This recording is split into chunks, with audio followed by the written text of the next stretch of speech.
Hey y'all, it's me. It's your girl, and you already know.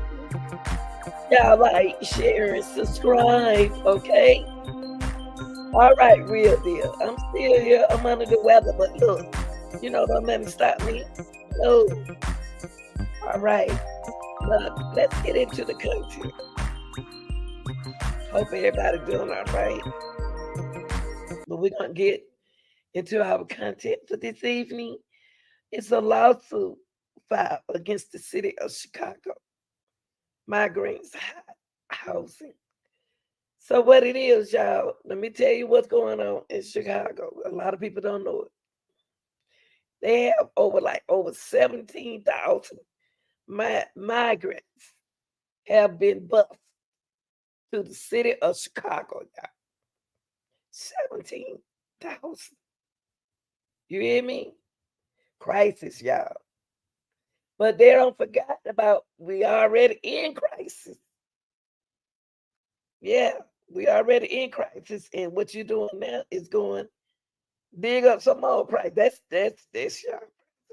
That's your president. So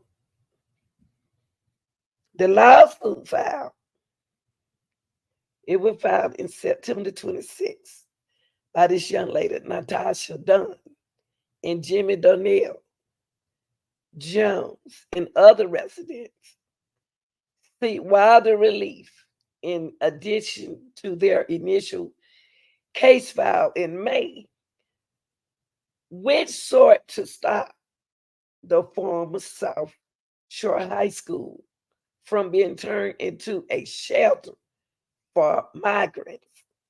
They don't turn that school into a shelter.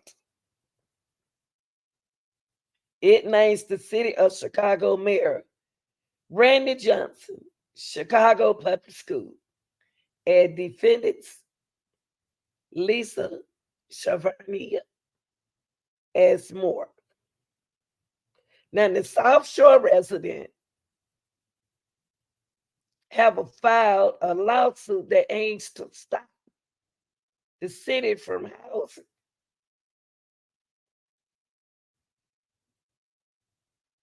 You know, what I don't understand, y'all, look, help me out. Help me out. People are already trying to keep up, trying to make it. How could someone who been waiting for help struggle for years to get help? But then the people come up and you give them help. And they from somewhere else, but you ain't looked out for the people that you got here. We want you to help them, but you need to help your folks here first. Well, anywho, the lawsuit filed September 26th. But did I just say? Hold up, y'all. The resident voluntarily dropped the first lawsuit after learning the former high school wouldn't be used to house asylum seekers who have been arriving by the bus from Texas since last year. But after hearing that thousands of migrants will continue to be sent to Chicago, the South Shore residents filed a border lawsuit in Cook County Circuit Court, and Frank Avila,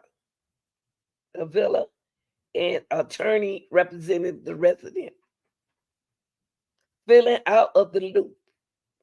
But you know what? We'll catch you up on the Chicago news. Look, let me tell you something. I don't blame these people. Chicago has scrambled to find houses for the more than 17,000 migrants who have arrived in the city since August. Let's listen to this, what the mayor has to say. She's not the mayor. So I just want to be clear first. To be clear, we are not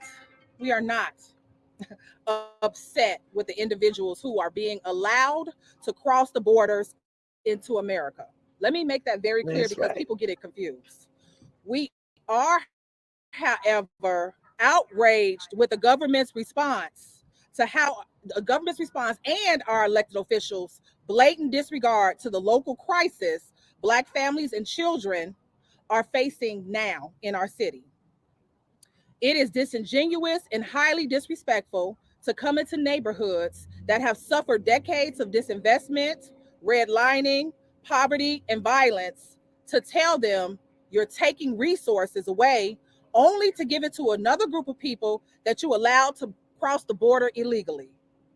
How dare you put these poor people against us, especially because the very reason you claim they're here to seek asylum is the same reason and terror and injustice Black people face today. Chicago is working on an issue without addressing the current issue that it has with the communities that are suffering. And we're seeing resources fly out to help, but we're not getting that same type of support at the magnitude we're seeing now. And to expect us to foot the bill and hand over our already limited resources, public parks, and school buildings that have been unjustly closed in the first place. Now you're putting the strain on our police officers and stations, obstructing their ability to do their jobs, serve our community, and our community to go into police stations to receive services. In addition, it's inhumane to welcome people only to have them sleeping on floors in buildings and in tents that cannot withstand the wind of Chicago. Brandon Johnson ran on the promise that he would listen to our community. And in the beginning of this crisis, stated that he would not re traumatize those communities that are still suffering from the impact of school closing, redline, and violence.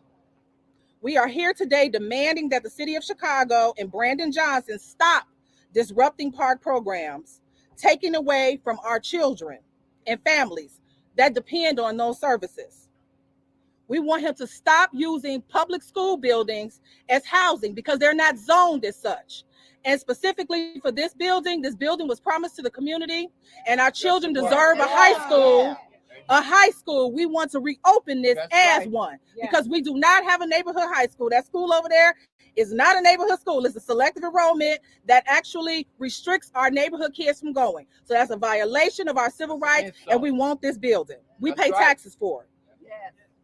We are also demanding a full independent audit of how our tax money is being spent. That's right. We still have a homeless crisis. Black Americans have the highest rate of homelessness, including youth. We want to know how they're being housed, if they're being housed, what money is being spent on them. We need to know how money is being spent on our education system. When we now see that Chicago public schools and all city agencies are focusing on migrant children. Right. Migrant children deserve to have equal access to education, and so does Black children who have historically been denied that right. This is an example of that. Building being closed when there's high school students all around here who have to travel far to go to school. My daughter travels 15 miles outside of her neighborhood to go to school. How dare the city of Chicago try to take this building, make her walk past the building that they're giving to people they allowed to come here illegally, and have her go past a half-empty building on the corner that she can't go to school. And she is a symbol of majority of Black children in the city of Chicago that are being denied rights, that are not being seen in this crisis that has been engineered. Again, we're not here saying we're against individual people who cross this border. We're mad at our government for putting them against us. Right. Because that is what's happening. Right. Plain and simple. The residents of South Shore deserve a high quality high school. We deserve services. Our parks deserve to be open. We have present here people from Taylor Park. Taylor Park is located in the Robert Taylor community. We all know what happened with Robert Taylor, right? Thousands of Black Americans were displaced, and the city of Chicago has been threatening these poor families to take away their park. That's not fair. They have football teams, they have the cheerleading teams. Their kids are engaged socially. They need those services. Let's talk about the West Side. Last night, you guys saw the West Side. We were proud of them. That's right. If no one can understand, their Black family can understand why they turned up in that meeting, because it is still is an injustice. It is an injustice. It's disingenuous, and it's not right for these people to come into our communities when we are suffering now. Brandon Johnson, go on your word. You cannot be elected into this office and ignore the people who got you here. That's right. We're not playing with you. Say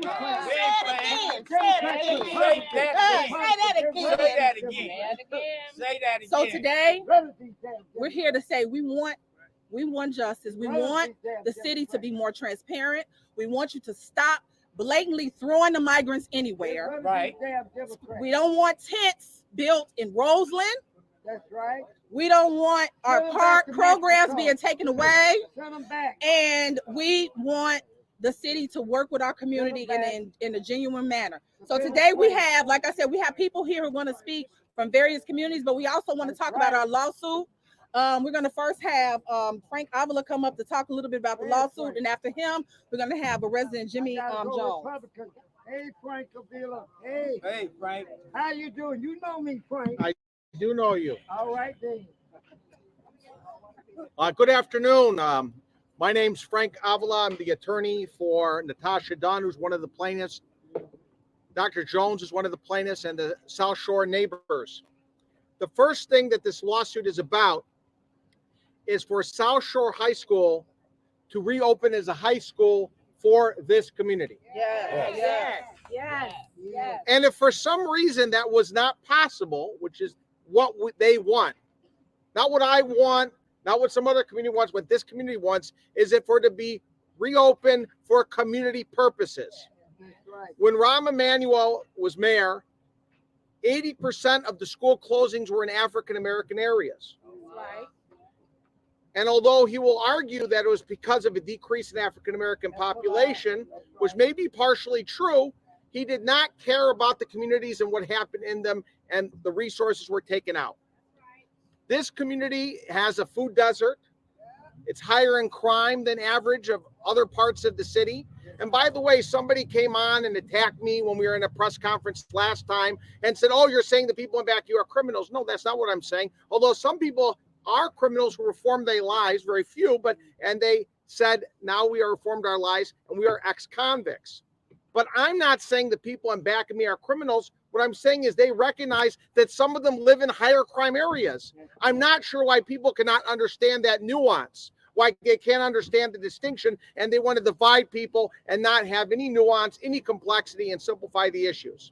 So the first thing, and I'm going to repeat it, is to turn this school back into a school, a high school for this community, so people don't have to travel 15 miles, 5 miles, 10 miles, and they can stay here. And for this building to be for the community, which was promised to them, a commitment, an oral contract, a contract with this community. The second thing is, and this community and these plaintiffs also care about the migrants themselves. And this immigration industrial complex and these poverty pimps don't care. Because after the state has spent $500 million, $350 million a quarter, the city of Chicago has allocated or spent $100 million, first $30 million, then $51 million, and now $20 million for a security company. You should not have people sleeping in tents outside when winter is coming. Winter is coming. You should not have people sleeping on police room floors when you've spent $600 million. That's crazy. I could have put them in the Drake, the Peninsula, the Ritz-Carlton, and the Palmer House, saved the taxpayer dollars 75%, spent 25% of that, give myself $1 million salary. All my friends could have got salaries and fed them, and everybody would be fine. This is an outrageous amount of money, and there needs to be an audit now. There needs to be an audit. You just said something. Now, moreover, there also needs to be a commensurate investment into long-term residents, including immigrants, this community, African-American communities, low-income communities, and communities that are deprived of resources, where there's food deserts and crime and lack of schools and lack of opportunities, including South Shore, including the West Side. My son boxes at Taylor Park, which they're gonna want to take over and in that program. In Petrowski Park, which is in Little Village, which is heavily Mexican-American community, Hispanic, mostly Mexican, with a good amount of undocumented, they've ended programs for children. I've gotten calls from parents of autistic adults who are now aged out of the school system, and they've ended their programs. This is not residents versus migrants or citizens versus migrants. This is about putting migrants in residential housing.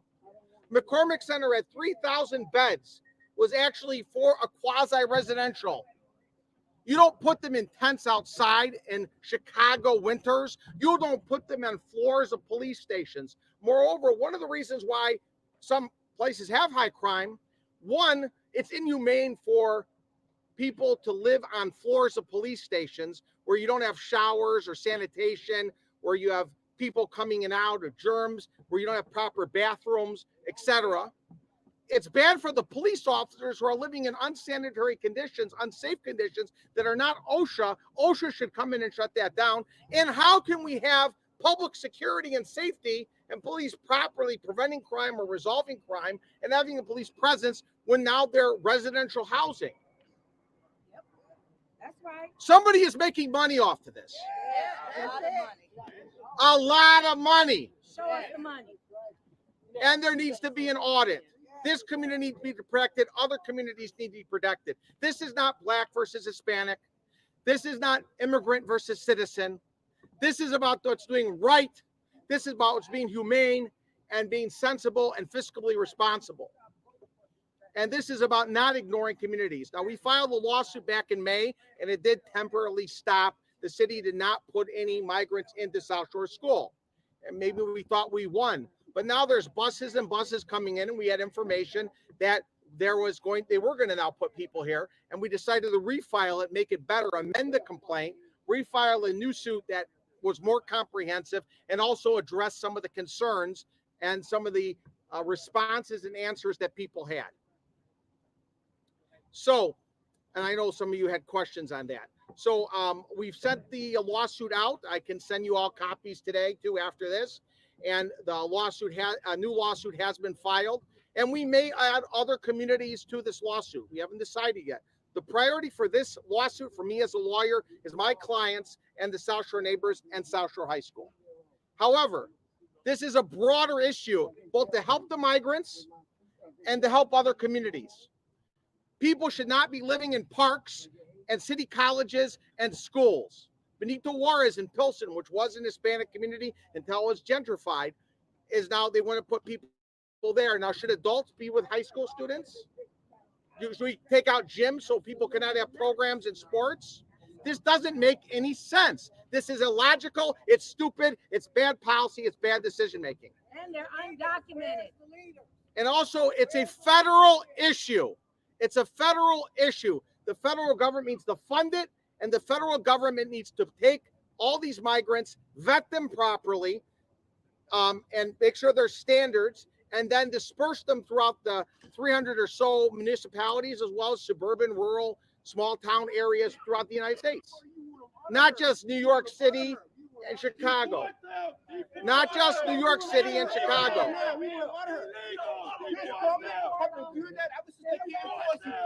Right? They did that, right? You know about the tourists? The tourists, what they did to Native Americans? They're doing the same thing again. They're doing the same thing again, bro. They're illegal, right? They're illegal. Right now, Brandon Johnson and the Democrats are criminals. They're locking up guys from smuggling drugs and trafficking people across the thing. The dry government's doing it right now.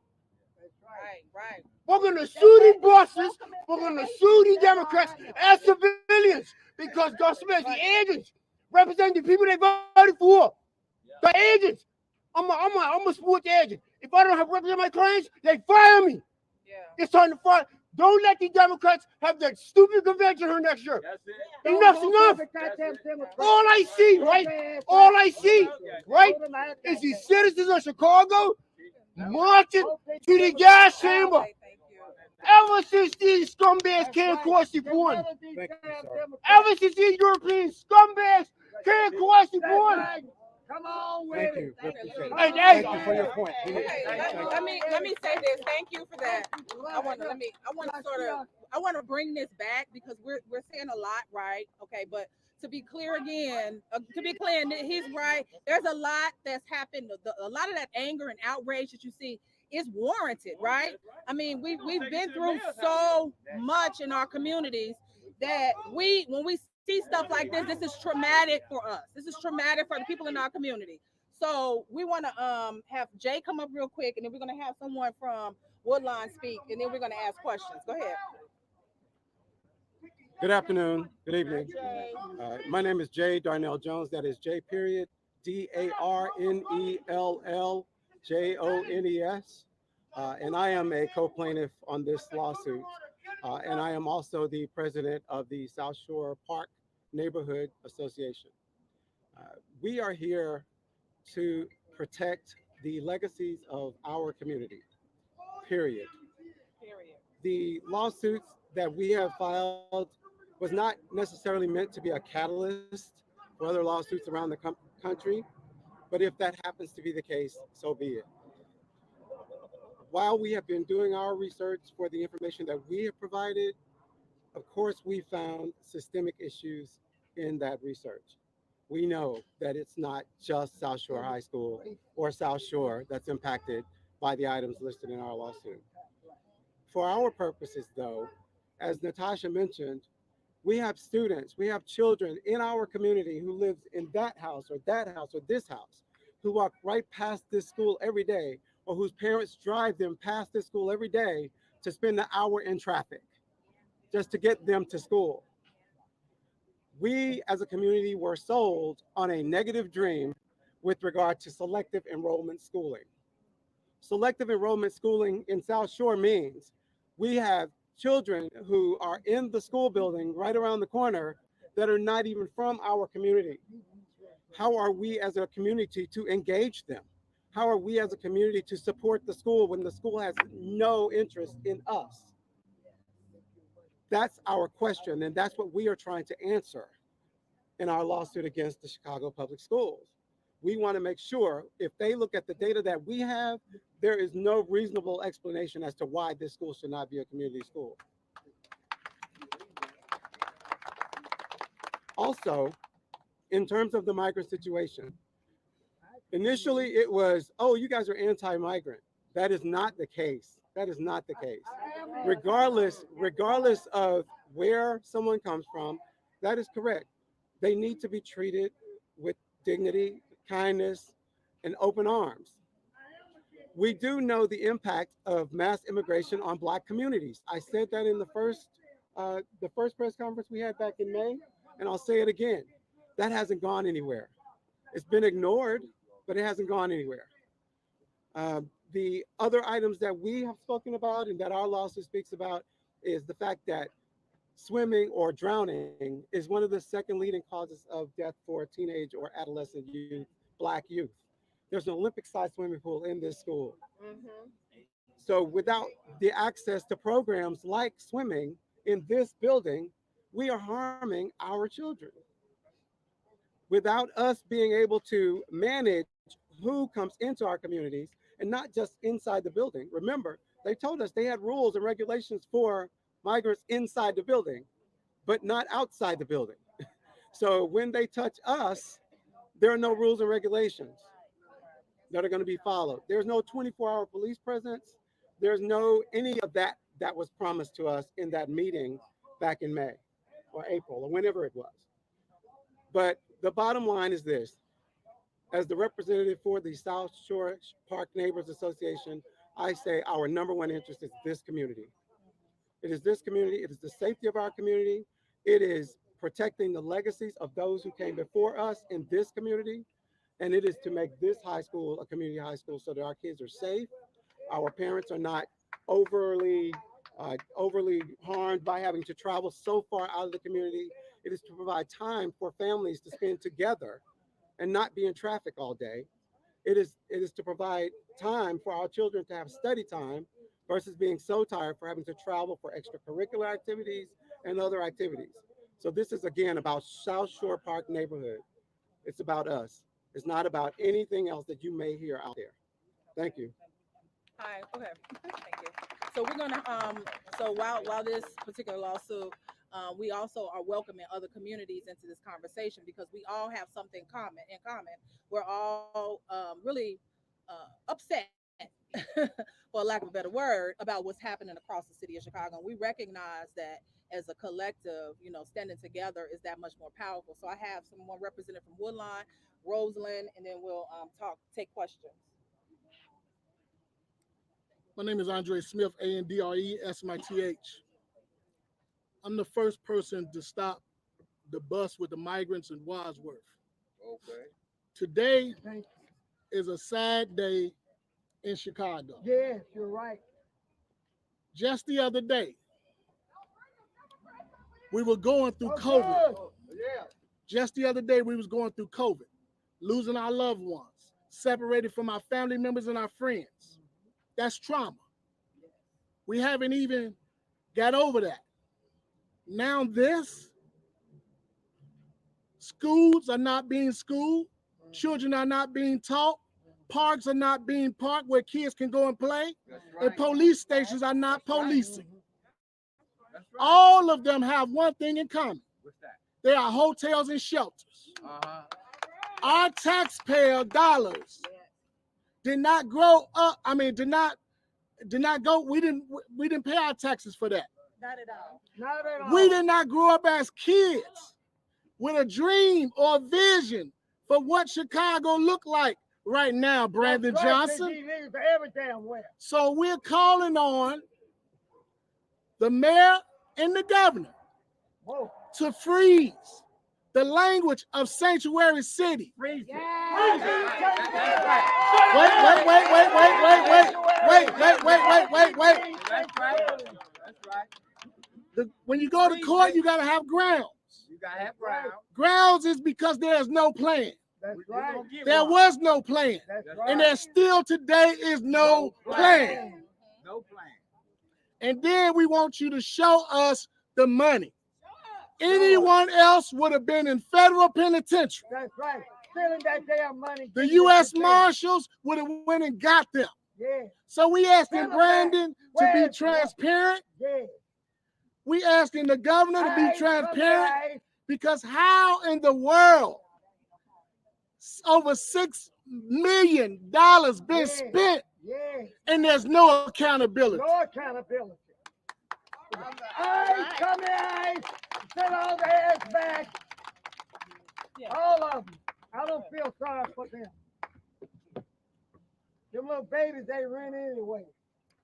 Good evening. My name is Tanisha Peoples. That is TANESHA, Peoples, PEEPLES, and I reside on the far south side of Chicago in Roseland.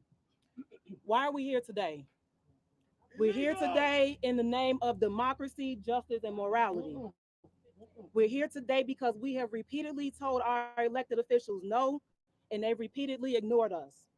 We're here today because us taxpayers are stuck with bills that we did not co-sign for. We're here today because checks have been written without our say-so, and when we ask where our money's going, we get no answers. We're here today because generations of historically marginalized communities who have pleaded for asylum for ourselves have been ignored. Given the aforementioned reasons, we're here today with this lawsuit because we must finally force the people that are supposed to represent us for once to operate in our best interest. Someone posed a question on social media asking if Chicago should rescind its sanctuary city Yes. status. Yes, they should. And that's when it dawned on me that Chicago isn't a sanctuary city. That's right. It's a business masking itself as a Right. safe harbor for That's new right. asylum seekers.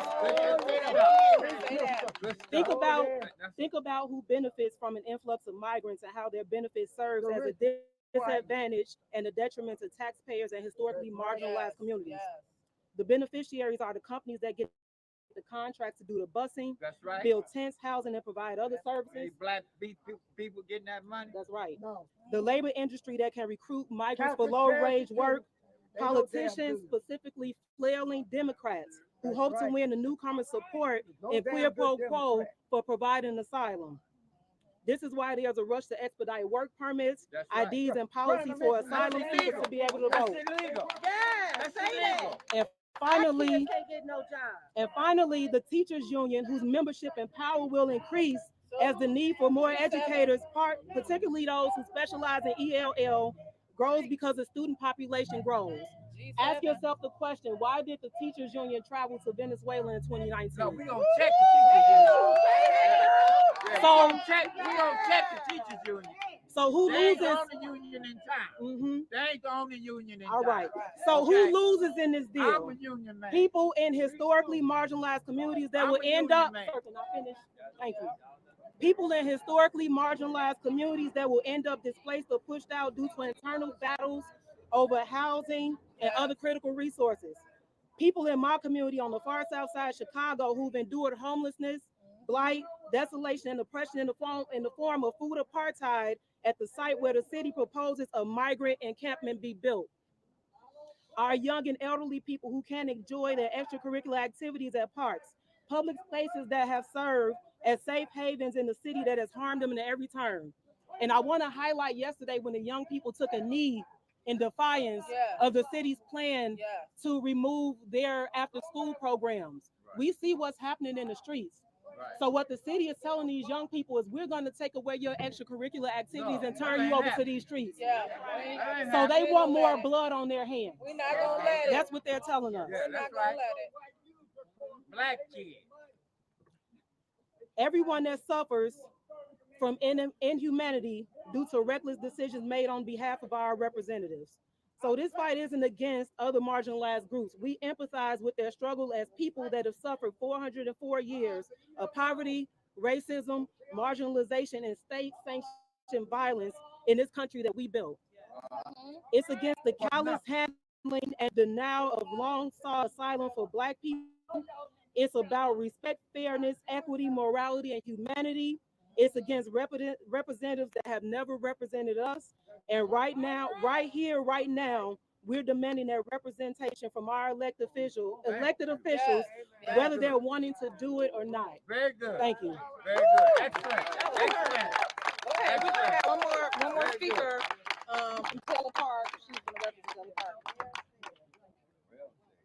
Hi, everybody. Thank y'all for allowing us to come and speak. My name is Marjani Williams. I'm here representing myself, honestly, and my son.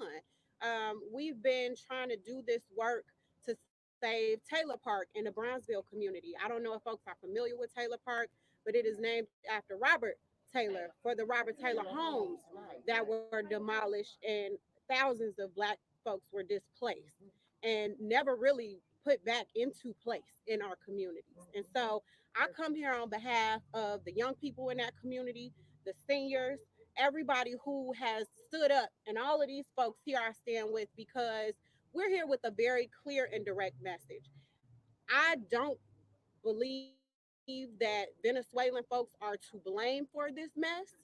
I believe that a lack of planning has exacerbated this disaster, and now it is coming on the backs of Black folks and other underrepresented folks who have been in the city of Chicago for years and years and generations and not had the level of support that we are seeking, but that we're now watching unfold for other folks. And so it's not a zero sum game. We're not asking for folks to be harmed or any of that. That's never been our message. And I could speak for me and my son. We're here trying to save these kids' lives. It is not about us wanting to hold on to something so tight. Because if you've ever been to Taylor Park, it's not the nicest place, but it's our place. It's the place where our kids can come 5, 6, 7 days a week. And the old school Robert Taylor home, crowd can come and there's peace. There is no gunfire. There is no fighting. There is no chaos as how our kids are being depicted, rioting or like that's not what we're seeing. we're seeing a safe haven where we got kids that are even coming from other neighborhoods to this location because it is so highly respected and coveted. And folks from Robert Taylor will tell you that's sacred ground. So what we're here to do is advocate on behalf of our community. And I don't believe that we need to be depicted as anti anything. If I'm anti anything, I'm anti-racist. I'm anti all of these ridiculous policies that are continuing to oppress and suppress Black folks in this city. And what we're calling for today is to be heard. We're constantly hearing that, oh, we hear you. We're taking this back to the city. We're taking it back to somebody. We're taking it back. Well, let's take it all the way back to where we've put our demands on the table for years. We've asked for capital improvements for buildings. We've asked for schools not to be closed. We've asked for more resources for our young people. I'm raising a young Black son in the city of Chicago. So if anybody understands how difficult that is, that we're fighting an uphill battle, then you understand. But my folks here understand exactly where we're coming from. Because when you see in the headlines, it's 15 kids shot in a weekend, they're not going to tell you that they were straight A students. They're not going to tell you what park they've been playing football for. They're not going to tell you how they've been raising their siblings and helping their mamas and daddies and grandparents. You don't see that. All you see is another Black body in the street. And so we're done fetishizing, Chicago violence and the lack of resources and calling us underrepresented and under whatever. We're going to be overly heard. And that's why we're doing this, because it's not about us versus them. This is about us. At the end of the day, this is about equity for folks who live in the city of Chicago, who were born and raised here. This is about equity for people who have been asking for what we deserve. We're not here begging for anything that does not already belong to us. I wish I knew exactly how many taxes I paid in this city over the years, but I guarantee you it's enough that my son should be able to go and play at the park district, or that he should have a quality school in his neighborhood, and that he should be able to walk from one block to the next without worrying about fear or violence or any kind of inhumane consequences That's that right. are going to Speak his up. growth and his potential. I saw the young man last night at the West Side meeting, and it brought a tear to my eye. He stood up on that podium, on that dais in front of all of those folks who are elected officials and put in places of position, and he held his ground and he advocated for all those other young people who will not be heard, who are not being paid attention to, because there is a political agenda. That's what's not being talked about here. There is a clear political agenda, and we see what's happening here. We understand exactly what's being done to us without us. We're That's having right, meetings honey. being Speak up for held your the day community. before, decisions have already been made weeks before, and they're coming to us under the guise of, we want to hear your voice. But when we stand up and make our voices heard, it's not prim and proper the way that they want to hear it. It's not the way that is socially Yeah. acceptable for some folks. And quite honestly, it's a song and dance. They do it to appease us. But when we stand up together and we bring our babies out here so they can use their voices and they can be seen and heard, and we make it clear that we're not I need anti-immigrant, that all we my are pro Chicago's our people communities and we in the are chat. pro equity in This this about city, y'all. then there is no argument. There should be no further argument about what we are demanding here. And that's equity and that's fairness for the people and the residents of Chicago to not just have a seat at the table, but for us to be the table together. Okay, this live here for Chicago resident. This is for y'all. They got immigrants all over. We don't mind y'all. I know y'all don't mind them being there, but they don't forget they got to service you all too. So y'all should be in a part of my life today, and speak your piece in the chat. Speak up for your state. We are the table. We are the table. These are our representatives.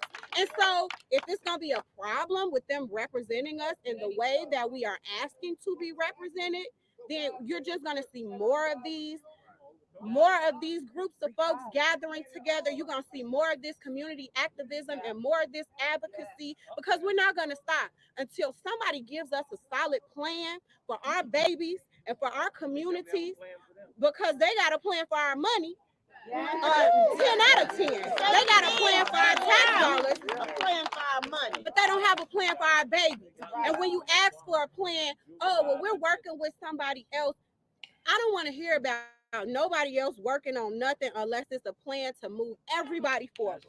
And so I come and That's stand right. before y'all as humbly as I can on behalf of my community, Bronzeville, which I love, on behalf of my son and all the other little black boys and black girls that are running around this city looking for resources, trying to keep out of trouble, trying not to be killed by police, trying not to be racially profiled, trying to get a job, trying to make a life for themselves. That's who I'm here standing up on behalf of. And I appreciate everybody here today who's coming out to use their voice in whatever way possible to make sure that we are very clear on what our position is. And that's for our families, our communities, and our futures, which are these babies. I appreciate y'all. That's right. Marjani, can you spell your name?